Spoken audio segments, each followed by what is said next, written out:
Halo sobat semuanya dimanapun berada. Tak bosan saya mendoakan semoga semuanya sehat dan sukses selalu.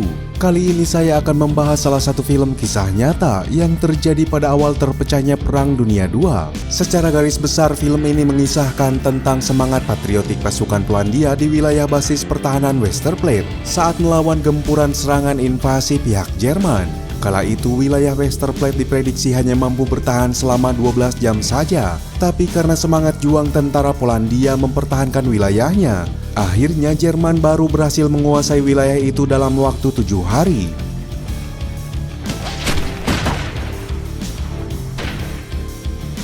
Lalu bagaimana kisah selengkapnya? Langsung saja kita simak alur cerita dari film 1939 Battle of Westerplatte.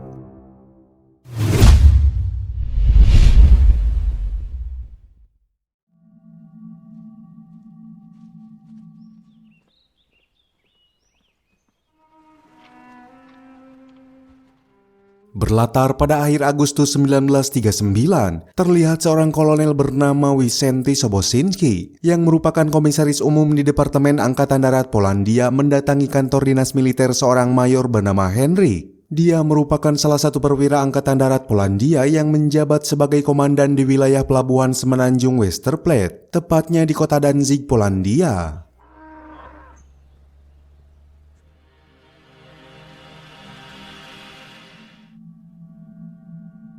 Di sana, Kolonel Wyszenty memberikan laporan dari Kepala Staf Angkatan Darat Polandia bernama Jenderal Stanislaw akan adanya invasi besar dari Nazi Jerman terhadap kedaulatan negara Polandia dengan menargetkan pelabuhan kota Danzig sebagai target utama. Terlebih, Kolonel Wyszenty juga memberitahukan kepada Mayor Henryk bahwa dia harus berusaha semaksimal mungkin untuk bisa bertahan selama 12 jam di sana, serta menghindari kerugian terhadap pasukannya yang berjumlah 200 prajurit agar tidak terbunuh. Karena jika peperangan ini benar-benar terjadi, pihak Polandia tak akan bisa berbuat banyak. Pasalnya tak ada satupun negara yang mau membantu pihak Polandia melawan tentara Jerman. Wojny jeszcze nie ma, zanosi się na nią, ale czy wybuchnie?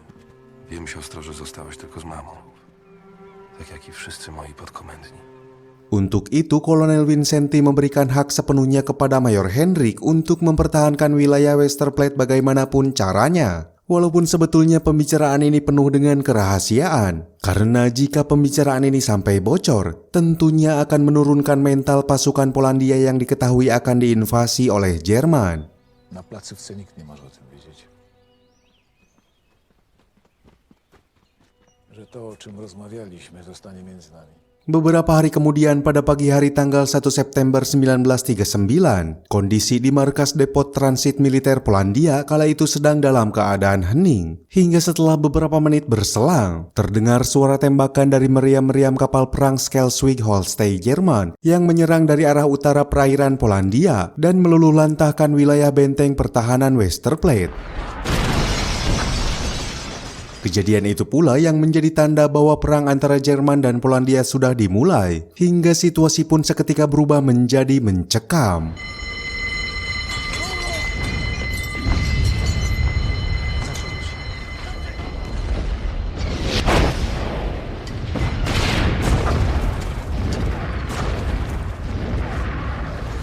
Berita rencana invasi Jerman yang dimulai dari benteng Westerplatte itu memang sudah diprediksi jauh-jauh hari. Saat itu, seorang kapten bernama Dabrowski atau biasa disapa dengan sebutan Kuba memerintahkan bawahannya yang bernama Jan Grichman, seorang komandan dari benteng parit garis depan, untuk bersiaga apabila adanya serangan darat dari tentara Wehrmacht.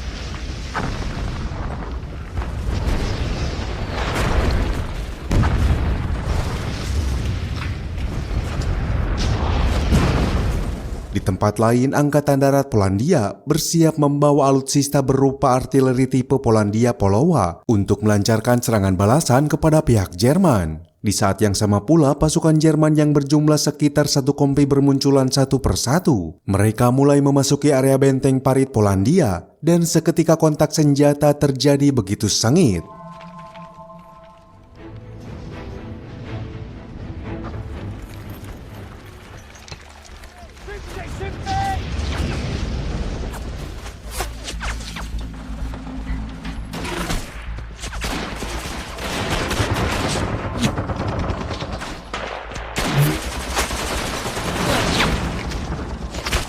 Hingga akhirnya prajurit Polandia berhasil memukul mundur pasukan Angkatan Darat Jerman dengan menggunakan senjata otomatis Maxim Gun, sebuah senjata yang sangat populer pada masa itu.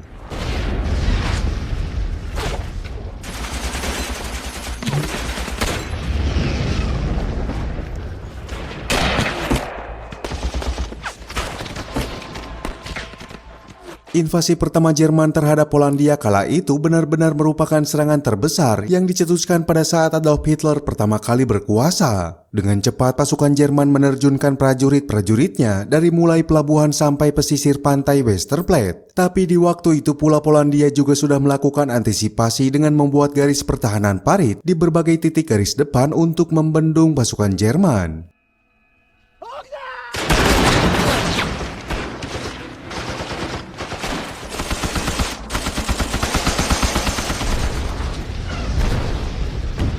Di sana divisi artileri Polandia melihat pasukan infanteri Jerman sudah berhasil menguasai pelabuhan dan menara mercusuar yang hanya berjarak 400 meter dari tempat mereka berada. Hingga salah satu perwira Polandia meminta izin untuk mengerahkan artilerinya kepada pasukan Jerman yang berada di menara. Dan di saat itu pula lesatan peluru artileri Polandia berhasil menghancurkan posisi Jerman di menara.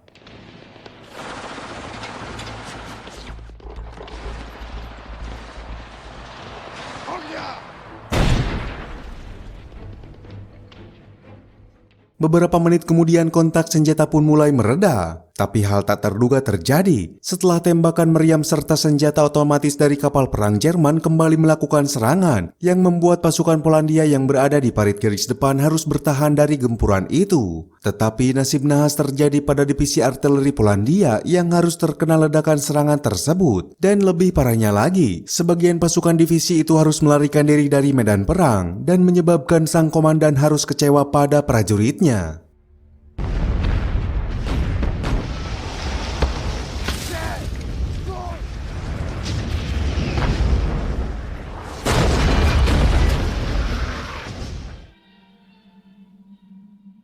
Dari sana, Mayor Hendrik bergegas menuju ruang komunikasi guna memberikan pesan darurat kepada komando pusat yang berada di Warsawa karena wilayah Westerplatte kini sudah dalam kondisi tertekan akibat serangan Jerman. Godzina 4:45. Nadaj szefem. Tapi di tengah situasi genting itu setelah beberapa jam berlalu, para perwira militer Polandia dibuat terkejut oleh informasi dari radio yang mengabarkan bahwa pada pukul 5.40 pagi, pasukan Jerman telah berhasil memasuki perbatasan bagian timur Polandia dan membombardir kota-kota di sana dengan menggunakan serangan udara serta laut. Hingga di saat yang sama, kabar di radio menyebutkan bahwa pusat pemerintahan Polandia di Warsawa menyatakan perang secara total terhadap Jerman. Nie Hitlerowi, ale wojna. W dniem dzisiejszym wszystkie sprawy zdają skaz. Nie oddamy polskiego wybrzeża. Saat itu pasukan Jerman tak henti-hentinya menyerang untuk menembus garis depan pertahanan benteng Westerplatte. Walaupun saat itu pasukan Polandia yang tersisa terus berusaha menahan setiap serangan Jerman dengan giginya. Meskipun mereka terus dibombardir oleh serangan kapal perang. Hingga hal buruk menimpa seorang letnan bernama Leon yang harus tewas terkena serangan meriam Jerman setelah dia menerima tugas untuk menarik mundur pasukannya agar membantu pasukan yang berada di pos 1 oleh Mayor Hendrik. To rozkaz, panie poruczniku.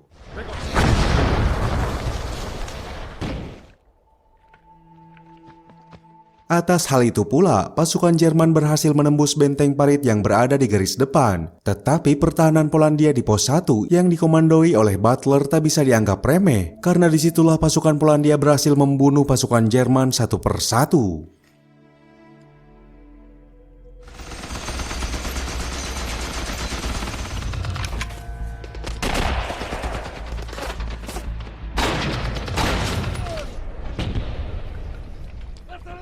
Di tempat lain di markas komando benteng Westerplatte, situasi genting terjadi antara Kapten Dabrowski serta seorang dokter bernama Miatek yang mengalami keluhan akibat tidak memadainya fasilitas medis untuk menampung para tentara Polandia yang terluka. Kekacauan itu semakin bertambah saat di tempat lain Mayor Hendrik menginformasikan kepada atasannya bahwa mereka mengalami kerugian setelah beberapa pasukannya hilang dan tewas dalam pertempuran itu.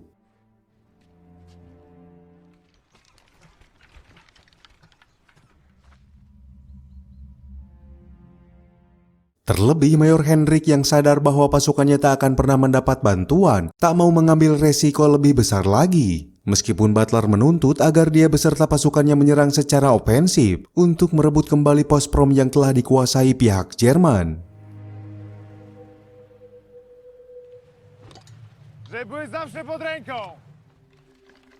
Panie kapitanie, mam pomysł. Tapi perintah Butler ditolak mentah-mentah oleh Mayor Hendrik karena dia berpikir semua itu akan merugikan pihak Polandia. Untuk itu Mayor Hendrik secara tegas mengangkat Griezmann sebagai komandan pos 1 serta menjadikan Butler sebagai wakilnya.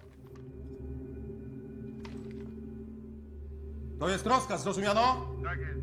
Wykonać! Wartowni są bezpieczni. Pada malam harinya, serangan dari pasukan Jerman yang terjadi di benteng parit pesisir pantai terdengar sampai ke markas komando. Tak berselang lama, seorang petugas kurir memberitahukan surat dari pusat pemerintahan yang hanya berisikan pendataan jumlah korban di wilayah Westerplatte, dan semua itu hanya membuat Mayor Hendrik merasa kecewa. Co się stało? Wykonać. Situasi invasi Jerman di hari pertama itu membuat para perwira Polandia merasakan kengerian yang sangat mendalam, hingga Kapten Dabrowski mengajak Mayor Hendrik untuk menstabilkan mentalnya dengan cara mabuk-mabukan. Di saat yang sama, Kolonel Sobocinski mendatangi mereka seakan memberikan berita angin segar tentang datangnya bantuan dari sebuah divisi dalam 6 jam ke depan. Walaupun sebetulnya dia merasakan keprihatinan tentang pemerintah pusat yang tak sedikit pun memberikan bantuan. W razie wojny nikt nie przyjdzie wam z odsieczą. Hitler nie ośmieli się uderzyć na Polskę. To by było dla niego samobójstwo.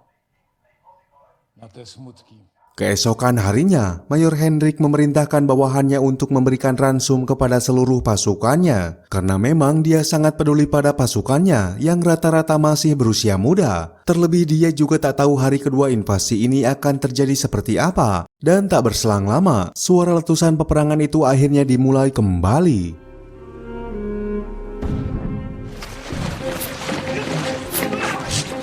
Di tempat lain di garis depan, peperangan sengit terjadi tepatnya di benteng parit pesisir pantai Westerplatte. Jerman terus berusaha sekuat tenaga untuk menembus pertahanan itu, tetapi para prajurit Polandia secara gigih masih mampu mempertahankan wilayahnya.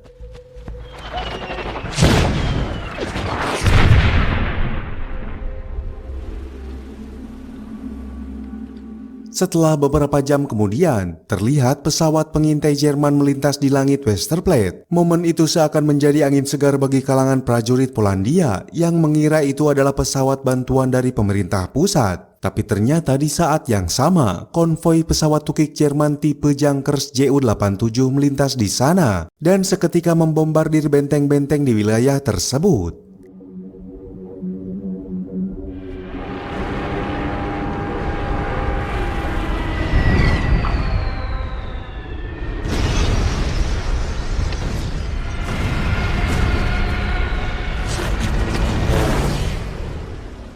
Situasi pun berubah menjadi kepanikan, terlebih saat sebagian prajurit mengira serangan itu merupakan bom gas beracun yang membuat mereka panik hingga sebagian prajurit berhamburan keluar. Mereka pun mulai gelisah tentang isu akan adanya serangan tank-tank Jerman yang akan terjadi pada hari kedua ini. Dan pada akhirnya serangan udara Jerman itu berhasil menurunkan mental pasukan Polandia serta merupakan psy-war bagi para pemimpin.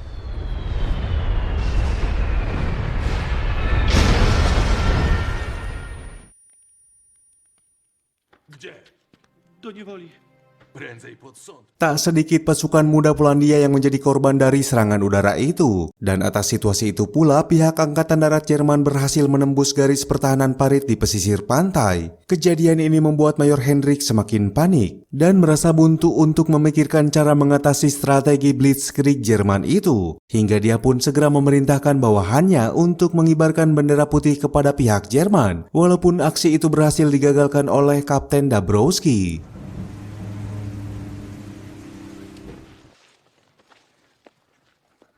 Pasuj na pierwszy ogień, panie poruczniku!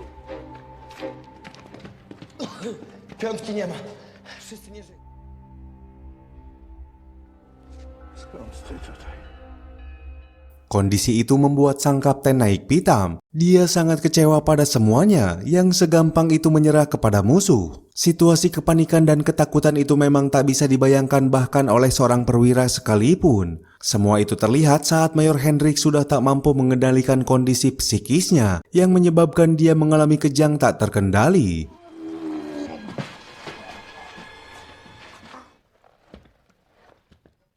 Atas situasi itu, Kapten Dabrowski memutuskan untuk mengambil alih kepemimpinan di benteng tersebut. Dia berusaha untuk mengulur waktu dan bertahan semaksimal mungkin demi menghambat laju invasi Jerman. Dan pada malam harinya, seperti yang sudah diprediksi, akhirnya pasukan Jerman kembali melakukan serangan ke wilayah Pos 1. Walaupun untuk kesekian kalinya, serangan mereka mampu diredam oleh pasukan Polandia, meskipun beberapa prajurit Polandia terkena luka yang cukup parah.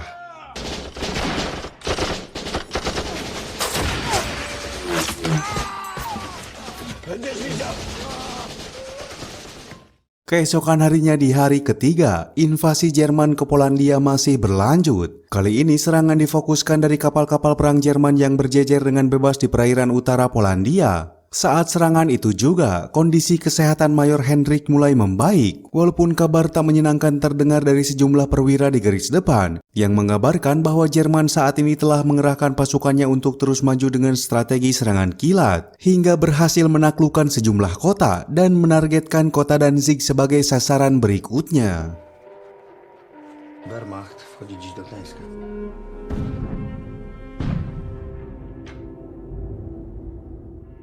Setelah mendengar kabar buruk itu, tak berselang lama kabar terbaru datang dari negara Prancis dan Inggris yang menyatakan untuk mendeklarasikan perang secara total terhadap Jerman, tepatnya pada tanggal 3 September 1939. Mendengar hal itu, sebagian perwira Polandia sangat bahagia karena kini mereka berharap pihak Inggris dan Prancis bisa memberikan bantuan pada Polandia. Mówiłem?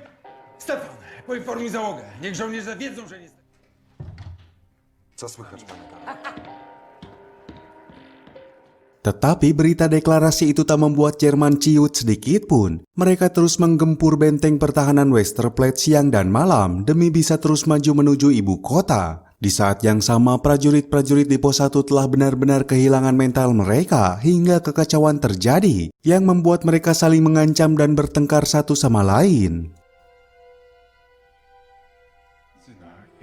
Nie zginiesz, Benek. To rozkaz, zrozumiał?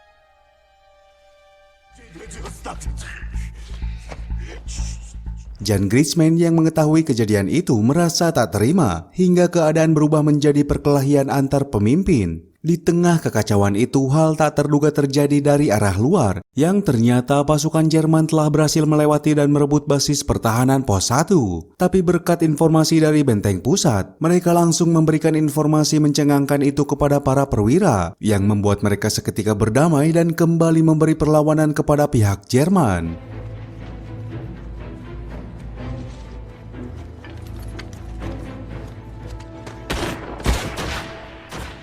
Pertempuran terjadi dengan begitu sengit dan akhirnya pihak Polandia berhasil memukul mundur pasukan perintis Angkatan Darat Jerman. Setelah itu, Kapten Dabrowski lantas memanggil Griezmann dan Butler atas kesalahan fatal yang mereka lakukan.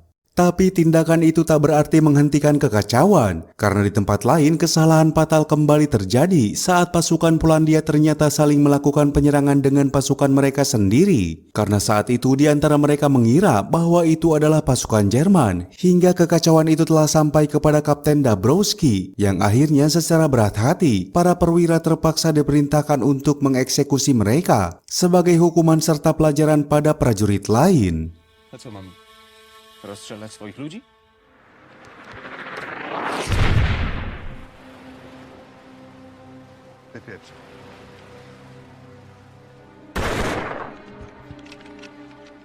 Dan di malam harinya, para perwira itu mengalami depresi karena dia sudah membunuh pasukannya sendiri, membuat dirinya berpikir untuk menyerah kepada Jerman daripada menghadapi situasi sulit seperti ini. Tapi hal itu justru semakin membuat Kapten Dabrowski naik pitam akan sifat bawahannya yang sama saja seperti pecundang.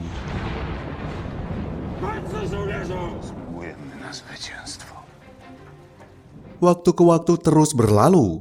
Pasukan garis depan Polandia semakin depresi serta hilang harapan. Mayor Hendrik saat itu akhirnya memutuskan untuk menyerah kepada pihak Jerman karena sudah tak ada lagi harapan kemenangan untuk menghadapi invasi Jerman. Walaupun sebetulnya Kapten Dabrowski masih berharap Westerplatte bisa dipertahankan setidaknya sampai bala bantuan dari pihak sekutu tiba di sana. Hingga apapun dia lakukan demi menaikkan moral pasukannya yang sudah semakin melemah. Nie umierają na darmo. Di waktu itu pula, Mayor Hendrik menyuruh Dr. Miatek mengumpulkan semua perwiranya untuk melakukan pertemuan penting membahas persetujuan penyerahan Westerplatte kepada Jerman. Di sela situasi itu, seorang prajurit memberitahukan tentang adanya tank Jerman yang mulai mendekat. Tapi setelah diteliti lebih jauh, ternyata diperkirakan itu adalah kereta baja pembawa pasukan milik Jerman yang berusaha menerobos jalur Westerplatte untuk menuju kota Danzig. Dengan cepat, pasukan Polandia memblokir jalur pelintasan kereta itu dengan mengerahkan artileri peluru tembus bajanya, hingga akhirnya kereta itu bisa hancur berkeping-keping.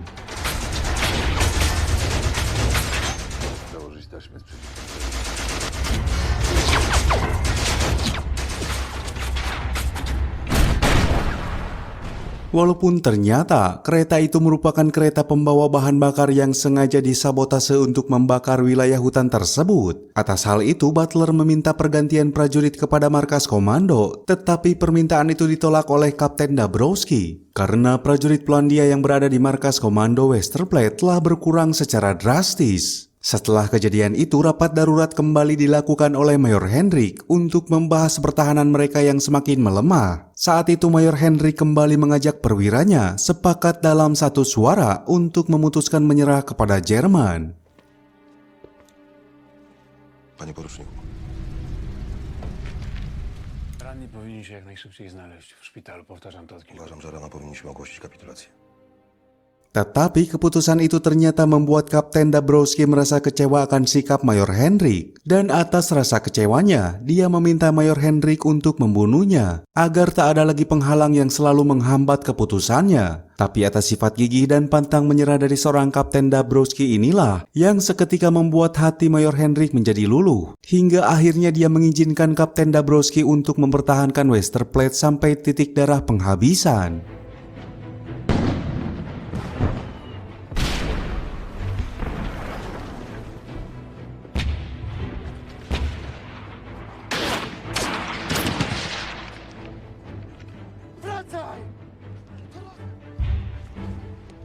Setelah perintah itu, Mayor Hendrik akhirnya menyadari sifat pengecutnya yang tetap bersikukuh untuk terpaksa menyerah kepada pasukan Jerman. Terlebih dia tak ingin mengulangi penyesalan terbesarnya saat dia melakukan kesalahan sebagai seorang pemimpin di hari pertama invasi yang menewaskan banyaknya prajurit muda Polandia. Hingga mereka tak menyadari bahwa di hari ke-7 ini merupakan pertempuran terakhir kalinya bagi pasukan Polandia untuk mempertahankan wilayah Westerplatte.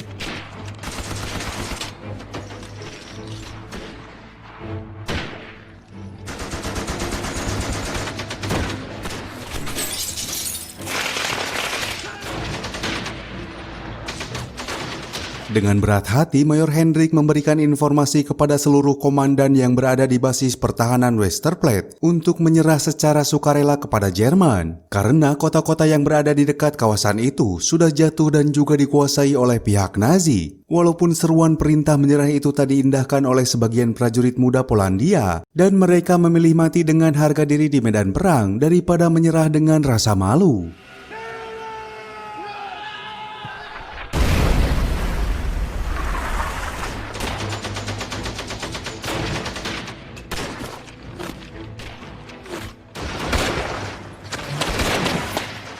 Di akhir film ini, pada tanggal 7 September 1939, Mayor Hendrik secara resmi menyerah kepada Jerman untuk merelakan basis pertahanan di garis depan mereka. Dan satu hari setelah kejadian itu, pada tanggal 8 September 1939, wilayah Westerplatte berhasil direbut oleh Jerman secara penuh oleh serangan ofensif Jerman dengan mengerahkan angkatan laut serta pasukan elit SS-nya.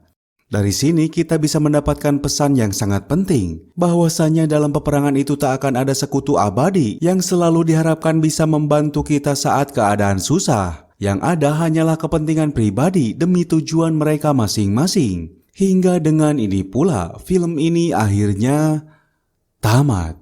Sekian yang bisa kami persembahkan dalam alur film kali ini. Semoga bisa menghibur sobat semuanya. Mohon maaf jika masih banyak kekurangan. Sampai jumpa lagi di kisah berikutnya.